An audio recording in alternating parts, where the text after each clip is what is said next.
So good morning, good afternoon, good evening, everybody. Not sure where you all are. I know I saw some registrations from across some of my colleagues across Europe, some across the US, so a couple from Dubai. You are all welcome. I'm glad to kind of meet you. Um, Welcome to the Masterclass on Leadership Reset, reconnecting to resilience, purpose, and progress in our fast-changing world. I'm Rachel Patterson, and I'll tell you a little bit about what we're going to do today, and then I'll tell you about myself, and then we'll dive in. First of all, I do invite you all to grab a piece of paper because we are going to do two interactive exercises to help you connect to your purpose and set your progress. My goal in this hour is to give you a bit of context, give you two exercises, and you get to walk away with a few steps forward, as well as an awareness of a deeper, broader leadership reset coaching circle that I'm offering. So grab a piece of paper and a pen or pencil. And a little bit about me. My name is Rachel Patterson. I grew up in 7 countries. I've lived and or worked in 14 and I worked with and traveled to many, many more. And I've also had the opportunities to work across multinational corporate, startup, and nonprofit organizations. And that was due to my background growing up across many cultures and languages. And I later, as an adult, noticed that there were many subcultures, not only nationally, but within organizations and across sectors. So I did a lot of facilitation, I've done a lot of strategic planning, et cetera, et cetera. So yeah, I speak four languages. I've worked across sectors, experienced many leadership styles, from those that empower and educate their employees to those that try to control them. And that's a little bit counterproductive in this fast-changing world. And I'm sure you all have experienced a few different leadership styles as well. And then I've also burned out a few times.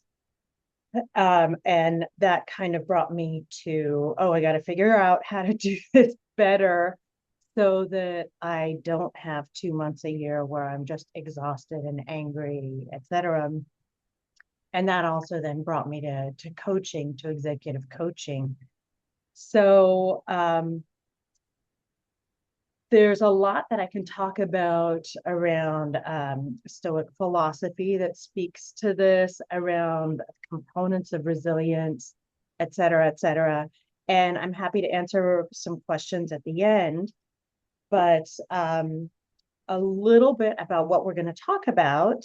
This masterclass and then the broader program that it kind of introduces and speaks about is based on my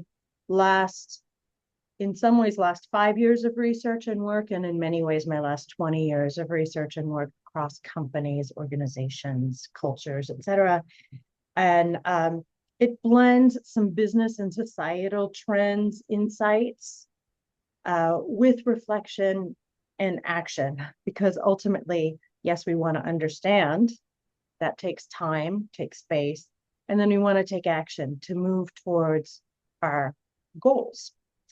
And it is designed to support systems thinking, both this masterclass and the broader program that I'll talk about in a few minutes, probably in about 20 minutes. And it's to help us reconnect to what matters. And in fact, one of the exercises is going to each of you connect to what matters for you. And oops, I mistakenly pinned somebody. There we go. So what we're going to do today. So we're going to talk a little bit about the context of work today and some of the challenges that I'm sure you all have experienced and others that you probably intuit if you haven't experienced them directly. Then we're going to do our first exercise where you're going to need your piece of paper and pen. Then we're going to do a case study. Then I'll talk a little bit about the Leadership Reset Circle, the deeper version than the 1 hour that we're doing. Then we're going to do our second exercise, which is really kind of identifying your values and connecting to them and finding a step to move forward and implement those values in your own work, in your own organization, whether that is a nonprofit or a startup or a multinational corporate. So there we go. That's what we get to talk about today. So let me go ahead and pull up mine.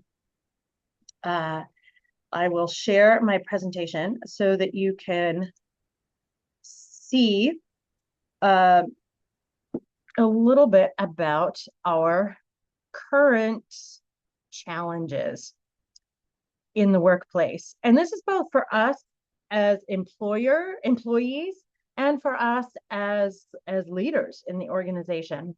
So what would you say are some of the challenges that you've noticed in the current workplace? And I'm going to see if I can find the chat. So please go ahead and put that in the chat, or if you're over on the YouTube streaming, I'll try and double check that. Let me see. So too few people doing a lot, too much stuff. Yep. So many different priorities. Yeah. You get competing voices telling you what to do. Technology, AI. Yeah, we'll talk a little bit about that adaptation to AI and the threats and the promises of it.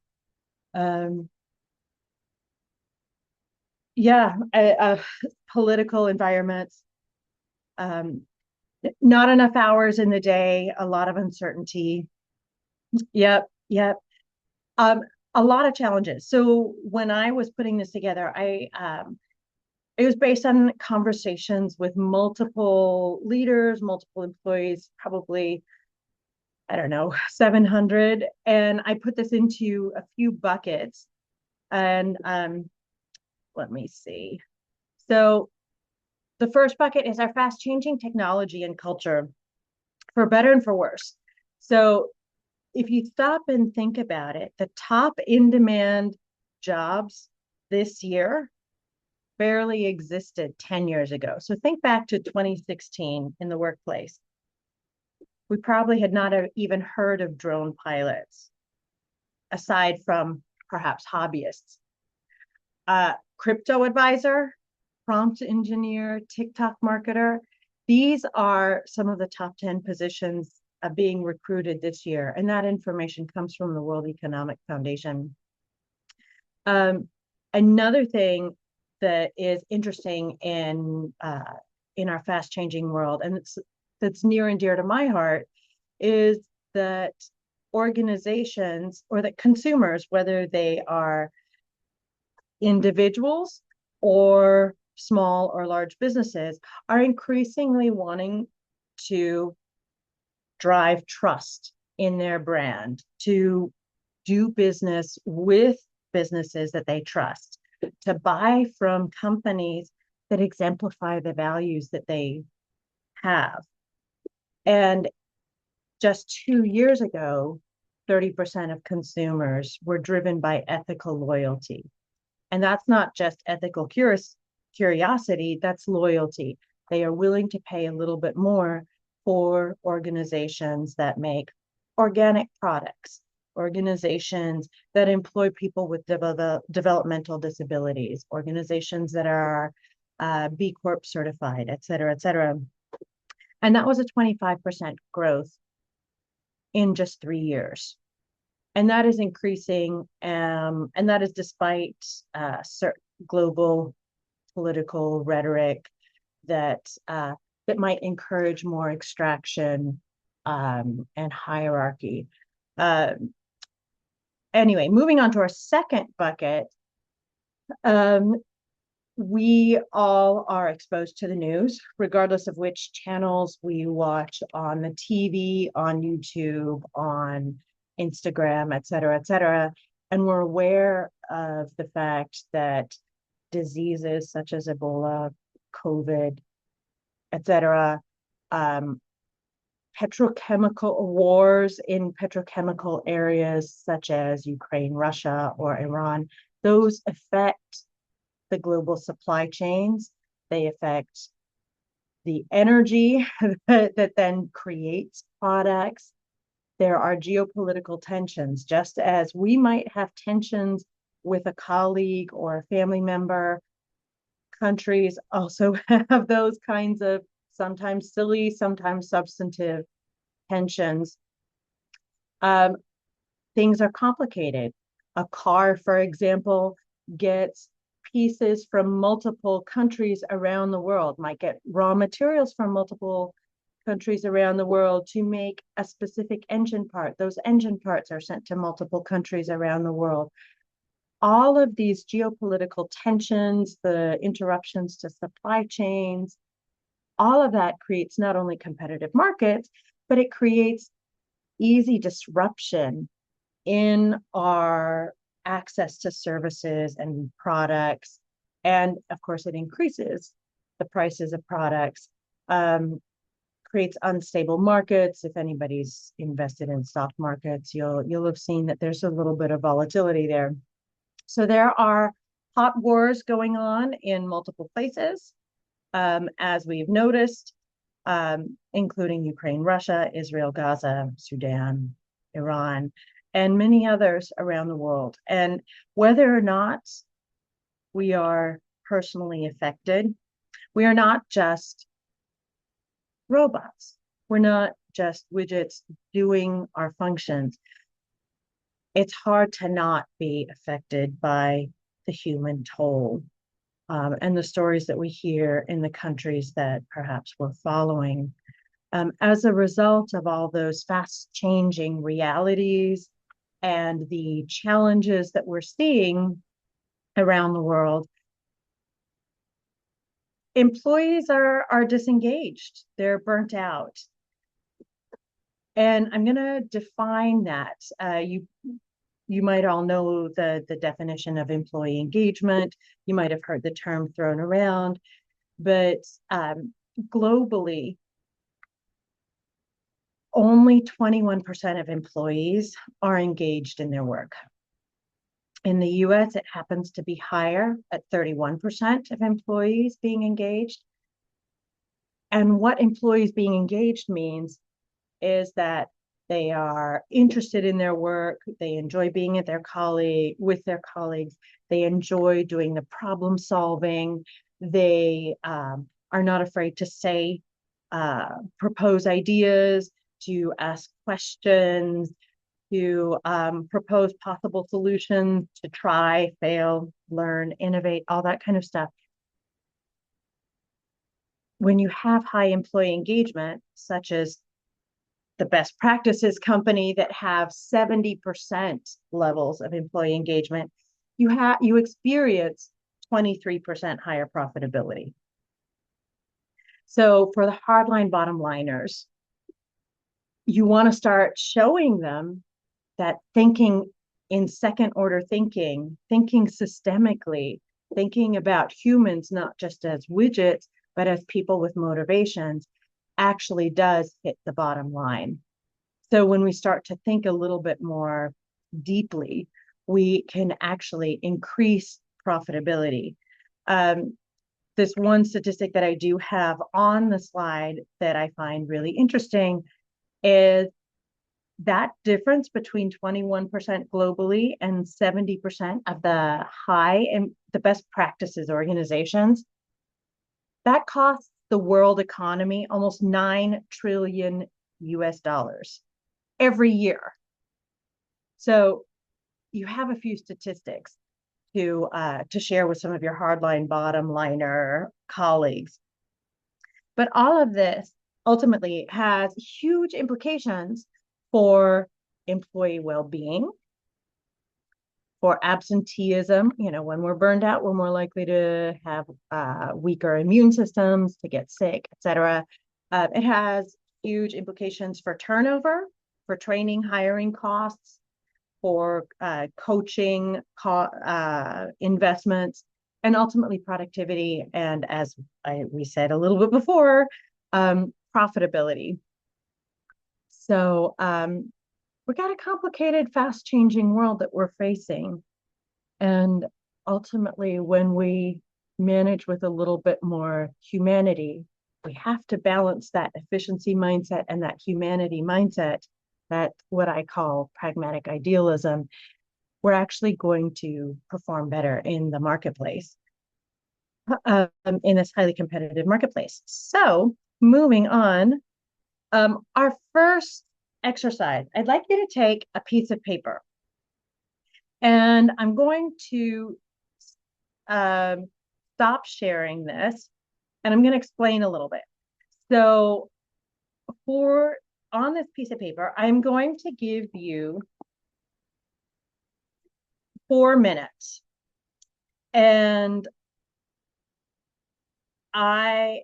you know what, I'm going to explain a little bit before, and then I'll tell you what to do. So, depending on the study that you look at, we have anywhere from 10,000 thoughts a day, 10,000 thoughts a day, to 60,000 thoughts a day. So, at a minimum, we're having about 500 thoughts an hour. Now, many of those things are observations that pass in a microsecond, like, oh, I need to water the plant, or oh, I need to remember to pick up milk, or oh, I need to call that person, or oh, did my child take the permission slip, et cetera, et cetera, or work related stuff.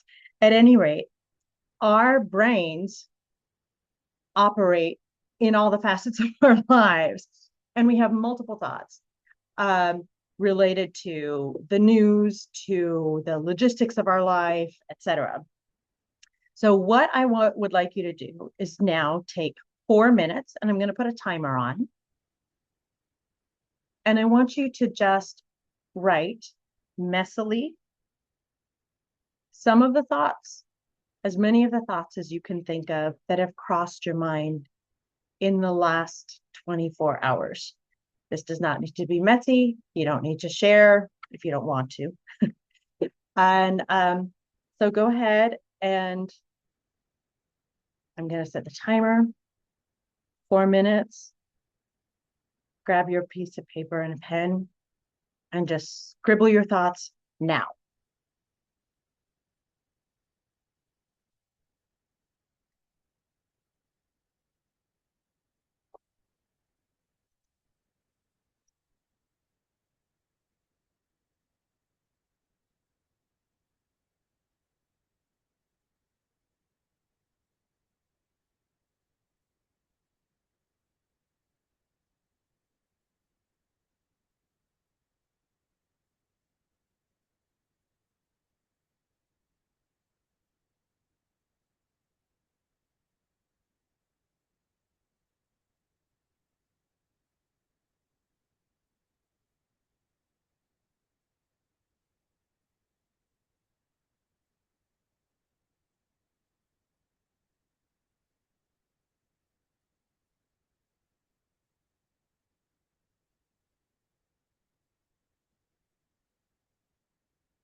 Okay, that's 4 minutes.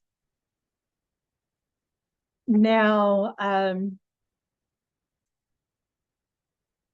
as you look at that list, which is likely full of a variety of thoughts, um, what do you notice? Feel free to put it in the chat. Those of you who are watching it streaming on YouTube, um, put it in the comments. Don't be shy. There's a lot of variety of thoughts. Yeah. Um, a lot of positive and some challenging. Yeah. Yeah. Um, some planning the summer vacation. Yep. That's great. So I find that that's yeah, getting some clarity after writing them up. I find that so powerful. I think that's one of the powerful things about journaling. Um,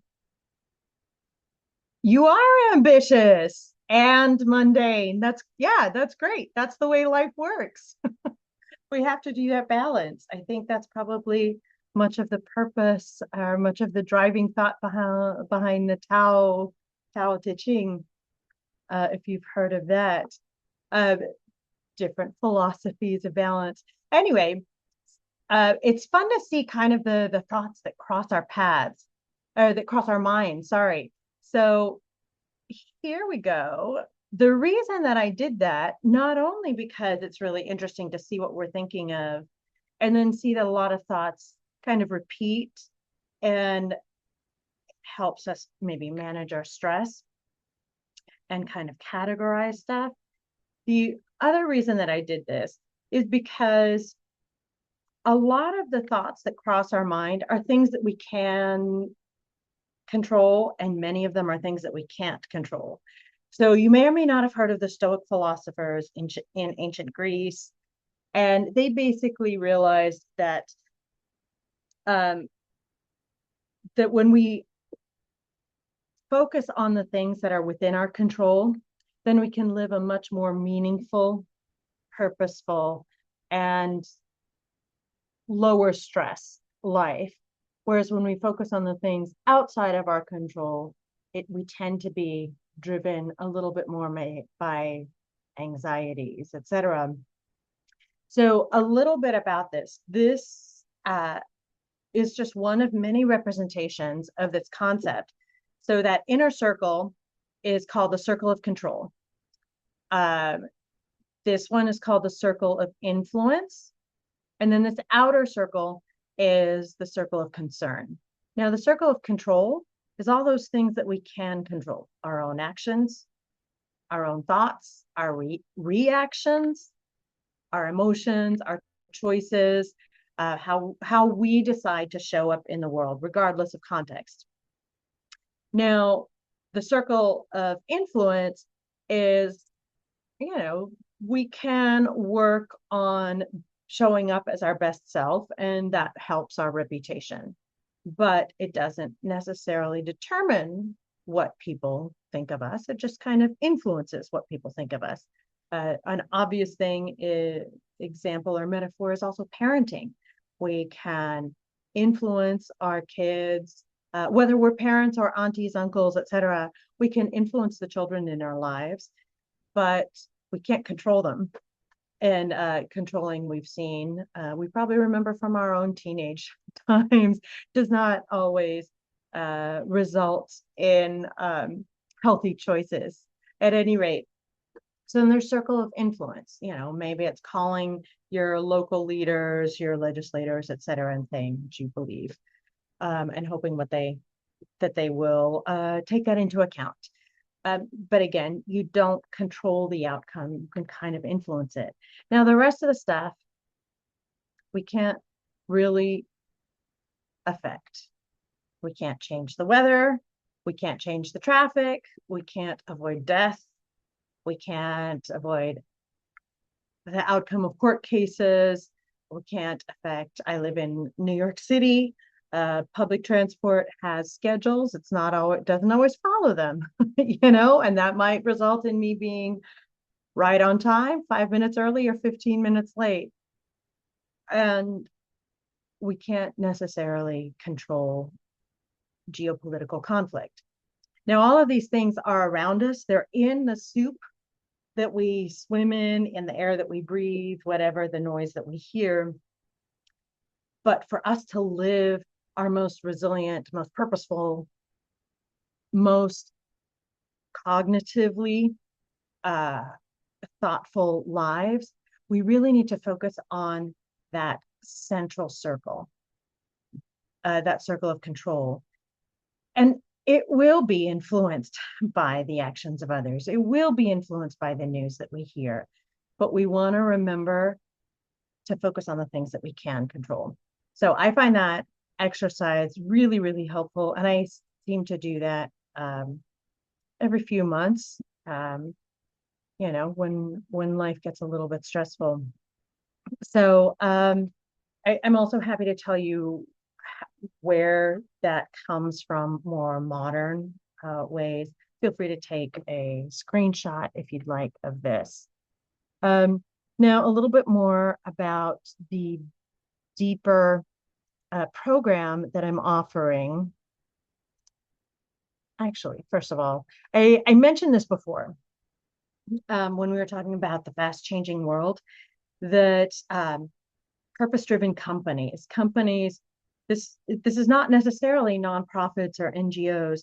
This is companies like, for example, a Patagonia, which is driven by its commitment to the environment, or a company like Danone, North America, massive company, the largest B certified company in the world, that has a 14-point series of commitments to around at different points around the world to regenerative farming, to sustainable employment, et cetera, et cetera. Very interesting to take a look at their website. At any rate, purpose-driven companies see levels of employee engagement that are 4 times higher than their peers. And as I said a little bit earlier, engaged teams deliver 23% higher profitability. And the reason is that, like, knowing your why, like why you're showing up, even when you're kind of tired, whether it's because you like your colleagues and you want to finish that project and roll out that service or product, because you know it's going to have this impact on your community or that impact on whatever, or improve the quality of the cheese or whatever. It having that why makes your journey compelling in those tough times when you're in that try, fail, learn, innovate cycle. And I'm going to talk a little bit more about that in a moment. So in other words, as I write at the bottom of that slide, purpose, really having a sense of purpose, embeds motivation, and it supports innovation, and all of that as results in a lower turnover, lower hiring and training costs. So, oh yeah, this is a fun case study. So we've all heard of Google. We all know that it is a company that has been immensely successful, that it is extremely difficult to be hired by Google, that everybody who's hired there goes through a very rigorous interviewing process. People are smart. And in 2012, Google wanted to see what distinguished their highest performing teams from everybody else. So they interviewed 100, they studied 180 of their teams, and they looked at quantitative data, so metrics of, what was their output by month or by year, what was the effect on productivity, on profitability, et cetera. So quantitative stuff, and they looked at qualitative stuff. They did surveys with the employees within those teams, with employees that worked with those teams, et cetera, to see how they describe those teams. So they collected qualitative and quantitative data to to see what made those especially successful teams so much more successful. And what they discovered were 5 key contributors to team effectiveness. And far and away, the number one characteristic that distinguished these high performing teams was psychological safety. Now, psychological safety, you may or may not have experienced it in your office, you may or may not have experienced it in your family, but it's the ability to show up as yourself, to ask questions or disagree with your boss, obviously with tact, professionalism. It's an environment where you can take risks, where you can offer ideas, where you can debate things, and you can express yourself without fear. And it really empowers learning. It empowers a sense of belonging, and it's key to innovation. It's really key to that cycle that I've referred to a couple times, that try, fail, learn, innovate cycle. So by far and away, the dominant characteristic of these high performing teams was psychological safety. So the other 4 characteristics I'm going to share in a moment, not in any particular order. They were also very important, but they're not number 2, 3, 4. They're all important, and they were a little bit less important than the psychological safety.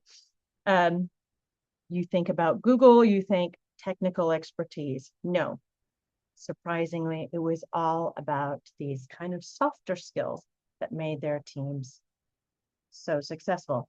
So the other 4 characteristics are dependability, which means that you can count on your team members to do their work at a high quality and on time, so that all the extra steps can be taken care of.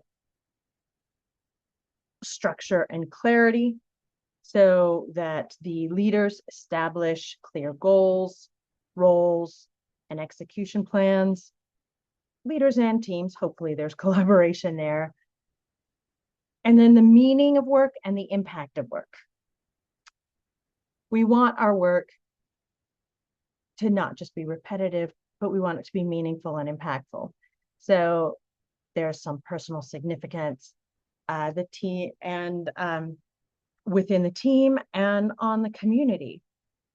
So Project Aristotle from Google, some interesting discoveries, perhaps a little bit counterintuitive to what made these highly creative, highly technically skilled teams most successful. In a fast-changing world, these are the kinds of things that we want to be influencing a little bit more, or cultivating a little bit more. So what we're doing today is a kind of a mini version of this 4-week program that I am doing called the Leadership Reset Circle, that is working with mid-level and senior professionals, with entrepreneurs, etc., who are driving their teams through, or organizations through, change, who are simply perhaps trying to imbue some values, some sense of purpose into their companies. You care about doing high quality work in good ways. You are trying to meet the moment and influence change, make your organization be on the ahead of the wave, be the one that is trustworthy, that is ahead of these ethical, technological, et cetera, trends. And you want to feel inspired. We all feel driven to do a good job, but we don't want to burn out. We want to be inspired. We want to understand our boundaries. We want to be able to communicate clearly, so that we can also stay in more of our prefrontal cortex thinking, which is our cognitive area of the brain, and less in our reactive part of the brain, which is our amygdala. Um, and I find neuroscience fascinating. If you have more questions, I've been reading a lot about it for the last 15 years. I'm happy to answer a few questions about it to the extent that I can. At any rate, this leadership reset circle, the group of people that will go through it, it's going to be a small cohort, maximum 12 people. You're trying to take meaningful action and complex and often really difficult, exhausting systems. And you might want to reset to avoid that burnout, to be able to focus on the things that you can control, to help your team also do that, and recommit to your own sense of purpose and to the company's sense of purpose. And we're not going to do the proverbial throw the baby out with the bathwater. We're not going to start from scratch. We're going to take what you have, because there's so much learning and experience in whatever we've had at whatever quality we feel that has been. And we're going to all learn from it, and we're going to exchange stories. I've collected many stories and statistics, and I'm going to share those with you. And you all will share your own stories and some of the statistics you found, and we'll learn from each other. This is not a course. It's almost more of a workshop, coaching circle, our mastermind. Deep dive. There's a lot of text on this. Our goal is based, I'm going to talk about the goal, and I'm going to really run through like the high level of the 4 weeks.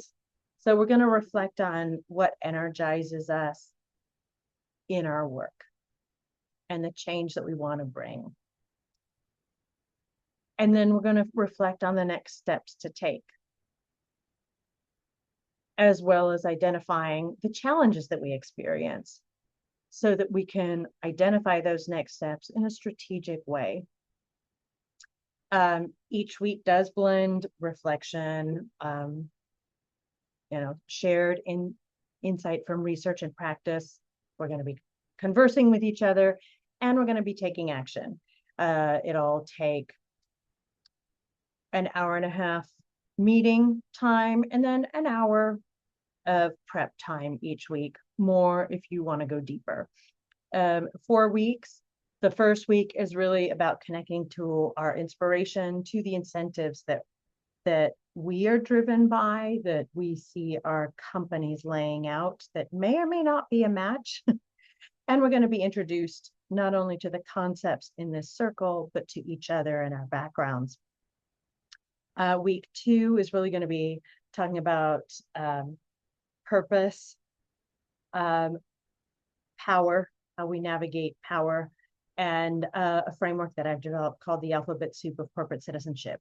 And this is a framework to help us embed or further embed purpose into our organizations. The 3rd week is really dealing with some of those challenges and channeling integrity in a complex world. We're going to be talking about how do we navigate making decisions in fast-changing contexts? How do we avoid greenwashing?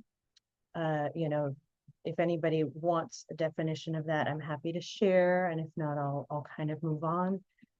We're going to talk about communications and how we want to communicate. We as companies and as leaders want to communicate what we're doing, what we're trying to do, and also the mistakes that we made and what we've learned. And we're going to be recognizing some of the systemic pressures and identifying how to channel our courage. And then the final week is really much more about taking all that we've discussed and creating our own mini plans about how to channel our own resilience as we move forward into trying to create some change, build in a little bit more purpose within our organizations, within our professional lives, within the circles that we can control and influence. Again, we're not necessarily going to solve the Ukraine-Russia war, we're going to focus on the areas that we can address. So there's a quickish overview of what those 4 weeks looks like. I had said that it was going to start tomorrow because I've had some family things. It's actually going to start in a week. So I'm going to share some contact information so that you can find out a little bit more if you're interested. Do you know that it starts in a week and it will finish in early September? So our next exercise is one that I mentioned. I want you to take a look at this. This is a list of virtues or values. They're organized alphabetically, A through D, E, and then it comes back up here. And then it comes back up here. And then I've included a few empty ones there at the end because there are some values that you might have that I've not included. So I'm going to stop sharing just a second so that I can share the link with you. And you can download this this file. And what we're going to do is I'm going to give you, say, 2 minutes just to kind of circle or underline the values or virtues that are really important to you. And then I'm going to ask you a couple questions about them. And don't worry about it being perfect. Sometimes, depending on the situation, our values shift in importance, but just kind of click through to that link that I've just put in the chat and in the YouTube comments, and go ahead and download that list of virtues. And I'm going to give you 2 minutes, just 2, to circle 5 to 10 that you would say are your most important. So ready, set, go.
Okay. Now I'd like you to look at that list of 5 to 10 that's most important to you and choose one and I'm going to give you a minute to write down what it means to you. And that can be the definition and why it came to mean something to you. perhaps a certain experience that showed you its importance, a challenge, whatever. So I'll give you a minute to do that. Choose one of those values or virtues and write down what it means. Ready, set, go.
Okay.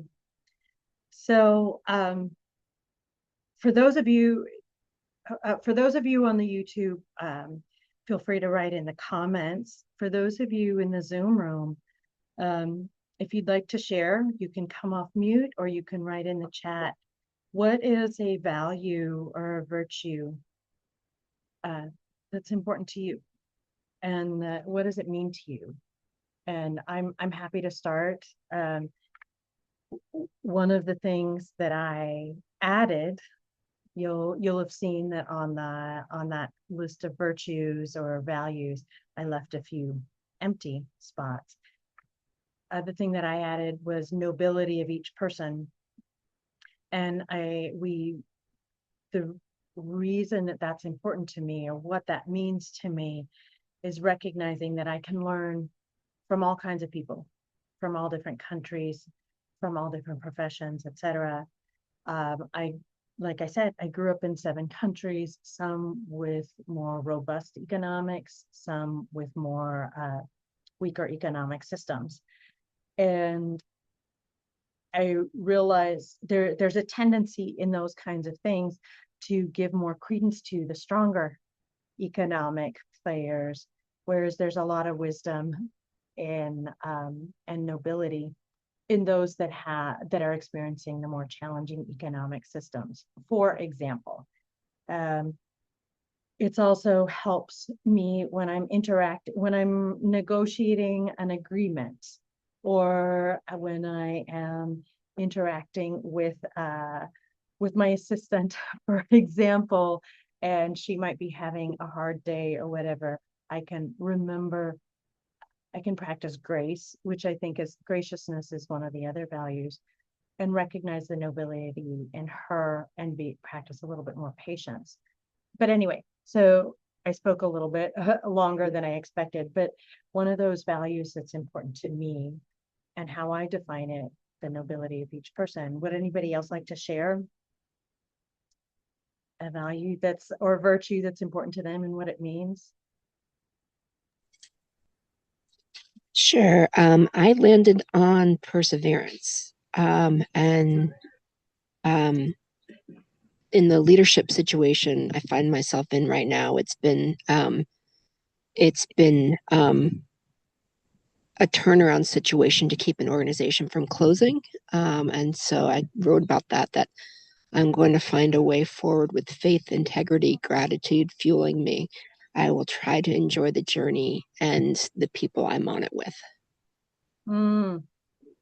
I love how you tied in the multiple values or virtues into perseverance. Yeah. Yeah. It's it's a perfect lead into my next question. Um the yeah, the so I just want to like pause and look at the YouTube. Sorry. Somebody wrote courage and what it means to them. Being able to tell the truth when things are starting to go a little bit awry. Yeah. Um, yeah, that's really important to avoid the things like groupthink. Oftentimes the leader will say something and then everybody will agree with the leader, but people on the front lines might know a certain fact that means that that idea might not actually work in the real world. So having the courage to say it. Um, so now I'd like you to take uh, um, a minute or two to write, sorry, about the conditions that are necessary for this virtue to flourish.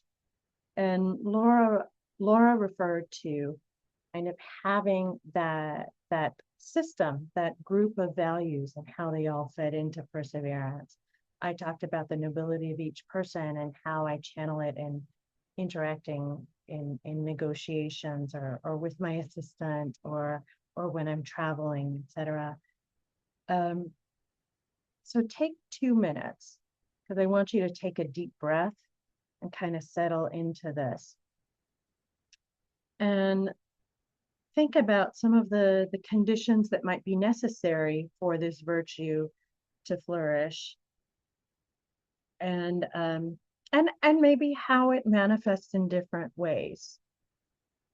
So ready, set, go.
Okay, stop. You can all obviously come back to this and yeah, and amplify some of your thoughts about your virtues, your values that are most important to you. Um, would anybody like to share about some of the conditions that they've noticed for the their virtue to flourish? I I'll start maybe. I'll offer an example. Uh, the in one of the discussions where I had where I was having around this exercise, um, an Italian colleague of mine pointed out that so much of this that honesty was one of his values, and that honesty and in expression can look very different depending on cultural context. It can be very passionate, and he brought up his Sicilian wife Or it can be more stereotypically rational and calm, uh, like some of his Northern European colleagues.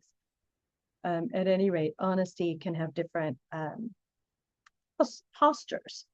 Um, but the different postures, the conditions for it to flourish depend on a personal commitment to that value, a certain sense of psychological safety and comfort in the environment. Um, what taking one of your values, whether it was the one that you picked or another one, what are some of the conditions that you've noticed for your virtue to flourish? Feel free to put it in the chat or to come off mute and say it. And if you're shy, that's okay. Yeah, so I can follow up to perseverance and um, so I need to identify my fears to lessen them. I need to talk about these with others and ask them about their own concerns. I shouldn't diminish the size of the scope of work to be done, but understand that there's time to eat this whale. Um, Imagine success and rebirth and abundance of new ways of being in this community. Talk about these dreams and concrete steps taken to move them along. Mm, wow, that's thoughtful. And then getting everybody communicating with everybody, getting that wisdom of the crowds. That's yeah, going through an organization that's in reorg is very challenging. I've been there. So I know we are at time. I'll just quickly wrap up. Um, so that was our last our second exercise. We've done two exercises. We've done a case study. We've talked about our context that's so challenging. And then I wanted to just share a few links. So please feel free to take a screenshot of this. Over here on the left, you can scan this QR code and save my contact information. Feel free to follow up. Feel free to check out any of the free resources on my website or landing page, etc. It's pretty clear in this thing. You don't even need to download the app. You just save it, save my contact information to your contacts. This leadership reset circle that I've been talking about, that we've just done a mini version. You can also do a quick quiz, which is fun. And it's at that bit.ly link. It's free. It's kind of fun to see where you are on the leadership reset, not really scale, but kind of mindset. And all of that and different links to different um, bits of information to ways of following up, etc., are on this one page, this QR code that you can scan. And you can find out a little bit more about the Reset Circle. You can find out kind of who it's made for, a little bit more about the syllabus, etc. There you have it. So if anybody would like to take a screenshot, please go ahead and do it. If anybody has questions, I am happy to stay on a little bit more, but I also want to respect your time, and I will go ahead and I'll stop the recording so you can feel free to ask any questions. And